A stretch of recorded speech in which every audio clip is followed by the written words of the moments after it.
Assalamualaikum warahmatullahi wabarakatuh.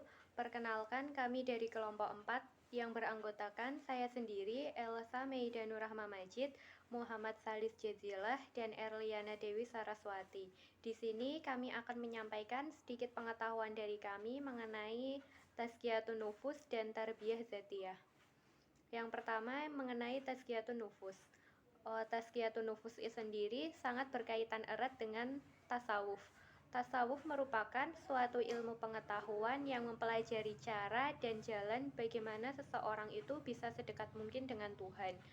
Sedangkan menurut Kurdi, tasawuf adalah suatu ilmu yang mempelajari hal ihwal kebaikan atau keburukan jiwa, cara mensucikan jiwa, mengisi jiwa dengan sikap terpuji, melangkah menuju keridhaan Allah, dan meninggalkan larangannya menuju perintahnya. Tazkiyatun Nufus sendiri berarti suatu upaya untuk menjadikan hati itu menjadi bersih dan suci baik dari zatnya maupun keyakinannya. Tazkiyatun Nufus itu dilakukan dengan cara membersihkan diri dari berbagai penyakit hati dan sifat tercela.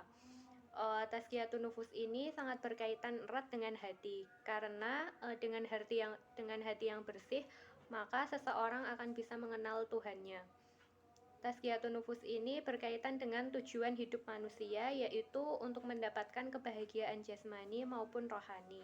Kebahagiaan ini tuh merupakan kesempurnaan jiwa, dan kesempurnaan jiwa ini tergantung pada kesuciannya. Untuk metode Tazkiyatun Nufus sendiri, yaitu merupakan salah satu metode untuk meningkatkan akhlak mulia dengan cara riyadah dan mujahadah. Riyadah itu latihan untuk meraih suatu yang lebih baik apa yang dicita-citakannya. Sedangkan mujahadah itu suatu keagungan berjuang di setiap tahapan-tahapan riyadah. Selanjutnya yaitu langkah yang dapat ditempuh untuk merealisasikan Tazkiyatun Nufus dapat dilakukan dengan 2 tahap. Tahap pertama adalah tahalli, mengosongkan sifat-sifat yang kurang baik yang sekiranya bisa menurunkan keteguhan iman dan mengurangi kualitas akhlak. Adapun tahap kedua yaitu tahalli, yaitu dengan mengisi waktu dengan sifat-sifat yang terpuji. Lanjut ke tarbiyah zatiyah. Tarbiyah zatiyah adalah sejumlah sarana tarbiyah yang diberikan untuk orang muslim guna membentuk kepribadian Islam yang sempurna di seluruh kehidupan ilmiah, iman, akhlak, sosial, dan sebagainya, guna bertujuan untuk meningkatkan kesempurnaan sebagai manusia. Dengan kata lain, tarbiyah zatiyah merupakan tarbiyah atau pembinaan seseorang terhadap diri sendiri dengan dirinya untuk mengintrospeksian. Lanjut ke tarbiyah zatiyah dari segi Tazkiyatun Nufus dan sarana. Ada beberapa poin, yaitu poin pertama, 1. Menjaga diri sendiri. Maksudnya adalah tarbiyah seorang muslim terhadap dirinya tidak lain adalah untuk upaya melindungi diri sendiri dari siksa Allah Subhanahu wa taala. Arti menjaga diri dari neraka seperti dikatakan Ibnu Sa'adi rahimahullah, ya dengan menjalankan kewajibannya yang diperintahkan oleh Allah, menjauhi larangannya, dan bertaubat dari apa saja yang dimurkai Allah Ta'ala yang mendatangkan siksa. Inilah makna tarbiyah zatiyah dan salah satu tujuannya. Poin kedua yaitu hisab kelak akan ditanggung diri sendiri. Hisab pada hari kiamat Allah Ta'ala pada hamba-hambanya bersifat individual, bukan bersifat kolektif. Artinya setiap orang kelak dimintai pertanggungjawaban tentang dirinya, baik perbuatan yang baik atau yang buruk. Kendali ia mengklaim orang lain menjadi penyebab kesesatan dan penyimpangan.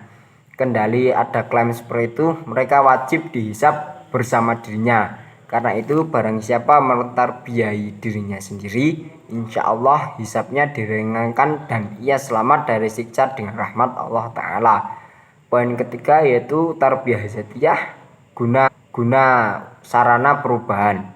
Setiap orang pasti punya aib, kekurangan. Oleh karena itu, ia perlu memperbaiki seluruh sisi negatif pada dirinya sejak awal, sebelum sisi negatif tersebut membengkak dan seorang tidak dapat memperbaiki itu semua dengan sempurna dan permanen. Jika ia tidak melakukan upaya memperbaikan ini dengan tarbiyah zatiyah, karena ia lebih tahu akan dirinya dan rahasianya. Jika ia menginginkan pembinaan dirinya, ia juga lebih mampu mengendalikan dirinya menuju manhaj tertentu, perilaku utama, dan gerakan yang bermanfaat. Keempat, yaitu tarbiyah zatiyah sebagai sarana sabat atau tegar dan istiqomah. Tarbiyah zatiyah adalah sebab yang membuat orang muslim sabat di atas jalan iman dan petunjuk hingga akhir kehidupannya, dan juga merupakan garis pertahanan terdepan dalam melawan beragam fitnah dan bujuk rayu yang dapat membuat orang muslim menyimpang, gugur, atau dari jalan dakwah, loyo, malas, merasa takut akan masa depan, dan putus asa dengan realitas sekarang. Yang kelima yaitu sarana dakwah yang paling kuat. Esensinya, setiap orang muslim dan muslimah adalah dai ke jalan Allah Subhanahu wa Ta'ala.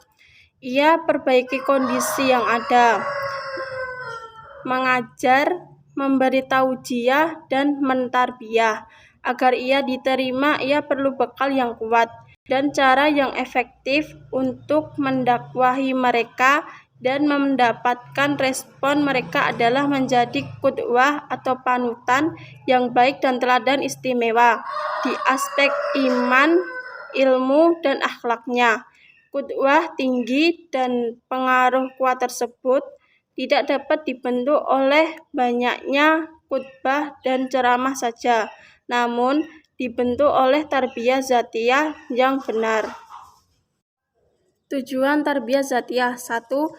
Membantu menyelesaikan tuntutan manhaj. Tarbiyah zatiyah yaitu penyelesaian program tarbiyah reguler sesuai manhaj.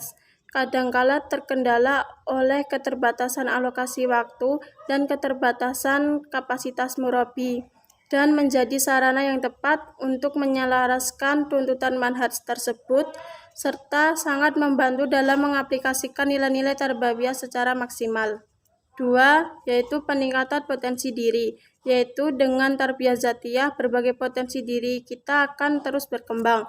Hal ini akan berdampak pada peningkatan kontribusi kita di tengah-tengah masyarakat. Buah tarbiyah zatiyah: 1. Mendapatkan keridhaan Allah Subhanahu wa Ta'ala dan surganya. 2. Kebahagiaan dan ketentraman. 3. Dicintai dan diterima Allah Subhanahu wa Ta'ala. 4. Kesuksesan dan bimbingan. 5. Terjaga dari hal buruk, segala hal yang tidak disenangi, dan hal-hal yang tidak mengenakan. 6. Keberkahan dalam waktu dan harta. 7. Sabar atas semua kondisi dan semua penderitaan. 8. Perasaan aman dalam jiwa. Demikian penjelasan dari kami tentang tazkiyatun nufus dan tarbiyah zatiyah. Ada kurang dan lebihnya kami mohon maaf. Terima kasih atas perhatiannya. Wassalamualaikum warahmatullahi wabarakatuh.